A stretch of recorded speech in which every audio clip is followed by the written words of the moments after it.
Bueno, pues hoy en los tutoriales de neurooftalmología estaremos hablando sobre el nervio facial. La mayoría de lo que tengo para esta clase lo he extraído del libro de Klein y Bayandas, donde el capítulo se llama convenientemente Los 7 síndromes del nervio facial o los 7 síndromes del séptimo par para aquel que le guste que suene más armónico. El séptimo par o nervio facial es muy importante por muchos motivos y hay muchos detalles sobre los aspectos neurológicos que a veces los oftalmólogos no toman en cuenta. Hay muchos aspectos sobre los detalles oftalmológicos que los neurólogos no toman en cuenta. Así que esto va a ser muy enriquecedor para ambas ramas. Y aquel que no sea oftalmólogo o neurólogo, pues también va a servir. Y también el séptimo par es sumamente importante para la gente en general, a la gente común.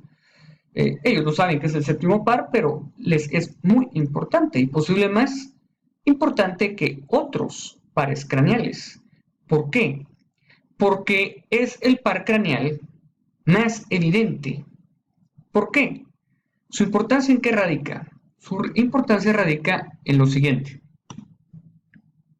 que es el par craneal de la expresión.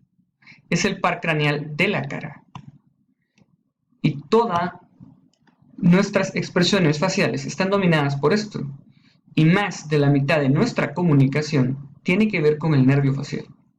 Así que hay muchas personas que preferirían perder su pie derecho o su pie izquierdo que ver desfigurada su cara. Las afecciones del nervio facial nos desfiguran la cara y nos crean muchos problemas, como vamos a ver, no solo oftalmológicos.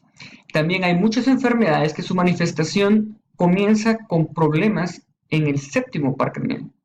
Y también aprenderemos a identificarlas con dos, tres detalles, poder hacer diagnósticos, sí, no, bastante precisos. Ahora, como siempre, lo primero que vamos a ver va a ser un poco de anatomía. Y como hemos visto, al entender la anatomía y la fisiología de los pares craneales y en sí de todas las enfermedades que hablamos, pues entendemos con más detalle. Hay dos detalles importantes sobre la anatomía del séptimo par. El primero es sus ramificaciones, que vemos aquí en esta gráfica, y el segundo es su origen. Ahora hablaremos sobre sus ramificaciones, que tiene varias. Vemos acá que tiene las ramas motoras, que prácticamente inervan el orbicularis oculi y el orbicular de la boca. Por eso es el que producen todas nuestras expresiones. Eso es vital y tal vez lo que más le interesa y les importa a los pacientes. Pero hay más. Vean esta. También es el encargado de inervar la glándula lagrimal y la glándula salivar. Esto es sumamente importante y es un detalle que con frecuencia olvidan tanto oftalmólogos como neurólogos. Y es que los pacientes con parálisis de Bell no solo tienen problemas de la motilidad, también tienen problemas de la lágrima, porque la inervación visceral está afectada. Y en general, cualquiera que veamos con una paresia del séptimo par tiene una alta probabilidad también de tener déficit de la lágrima. Estos pacientes con frecuencia tienen lagoftalmos y además mala lágrima. Es un detalle sumamente importante que pasa por alto. Hay una rama que da una sensibilidad especial, es una sensibilidad extraña, digamos, porque para lo que es el séptimo par, pues también da la sensibilidad de la punta de la lengua. Esto es curioso y bueno, pues también alguien que tenga alguna afección en el séptimo par podría estar sintiendo o no diferente algún sabor, pero eso es raro, porque de todos modos tiene la otra parte de la lengua que le hará sentir estos sabores. Y en cuanto a qué tanta utilidad tiene, pues alguna tendrá, pero las otras dos ramas son más importantes. También hay una característica a nivel del tímpano, y es que el séptimo par craneal es prácticamente la cuerda del tímpano. Esta es una rama que pasa en el tímpano, pero que no cumple una función específica ahí, pero ahí pasa. Es algo muy curioso.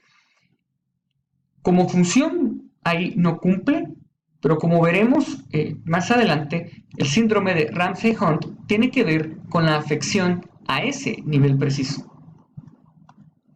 Bueno, este es el otro aspecto de la anatomía que tiene mucha importancia, que es su origen, de dónde proviene el séptimo par, cómo llega al tallo y del tallo cómo se distribuye.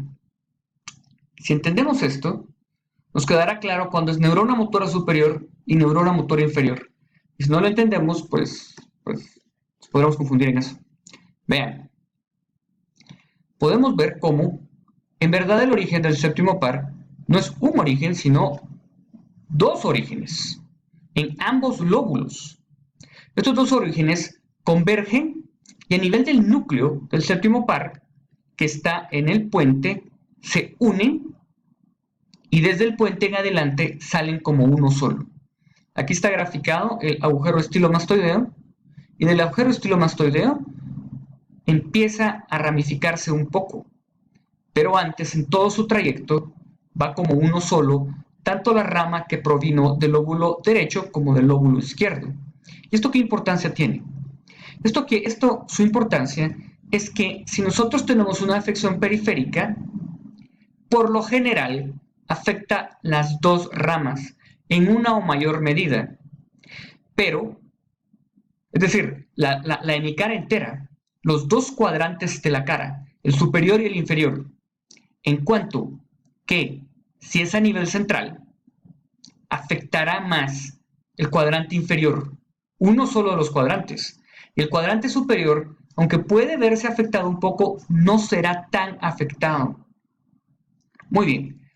¿Esto qué importancia tiene? Esto sirve para poder distinguir en la clínica si es neurona superior o neurona inferior.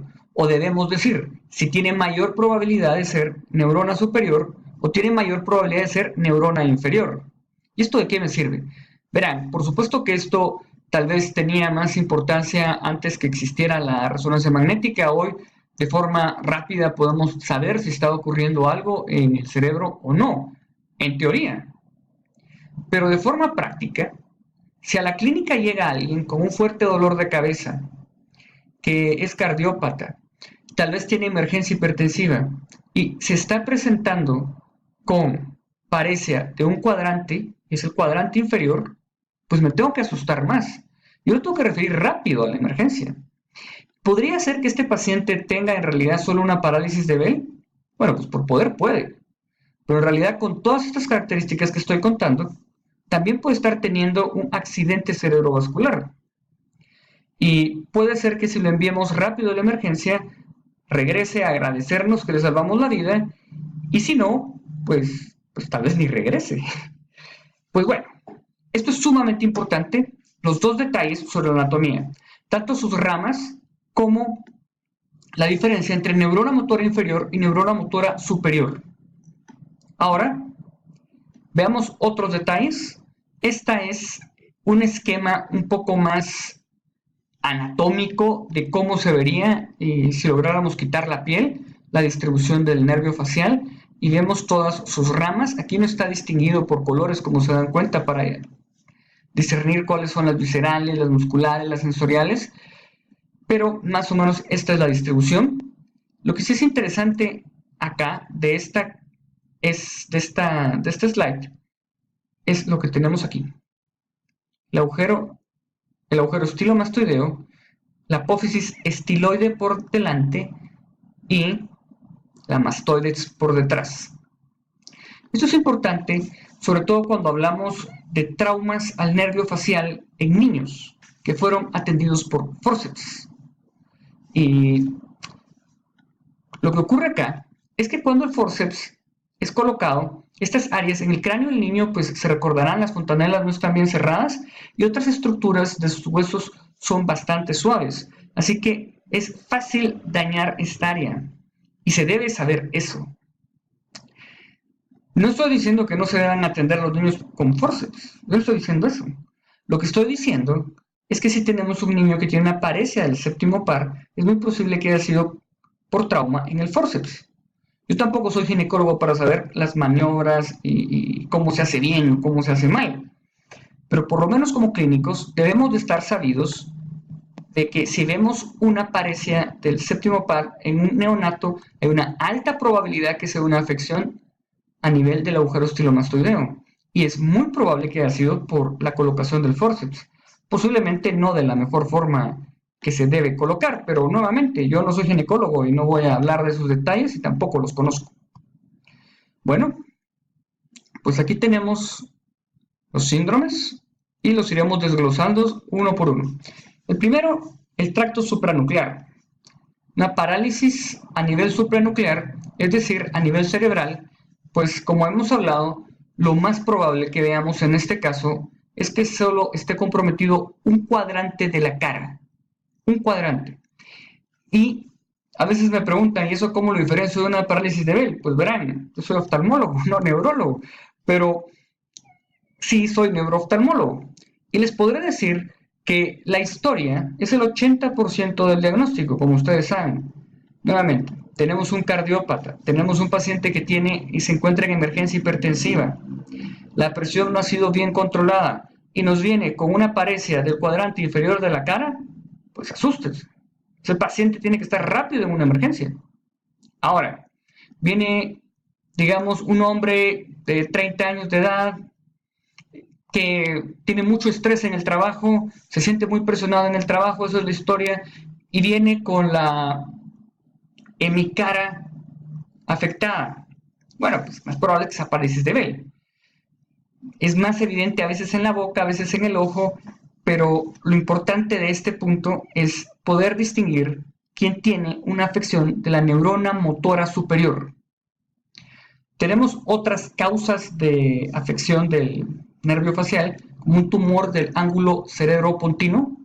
Pues bueno, si tenemos un tumor en el ángulo cerebropontino o en el puente, por presión nos puede afectar el séptimo par craneal. Luego veremos el síndrome Ramsay-Hunt. Este es herpes zóster a nivel del oído. El herpes viene, que empieza a caminar y entra al oído, entra a la piel y llega exactamente al tímpano. Y en el tímpano afecta a la cuerda del tímpano, que no es ni más ni menos que el séptimo par cuando pasa por ahí.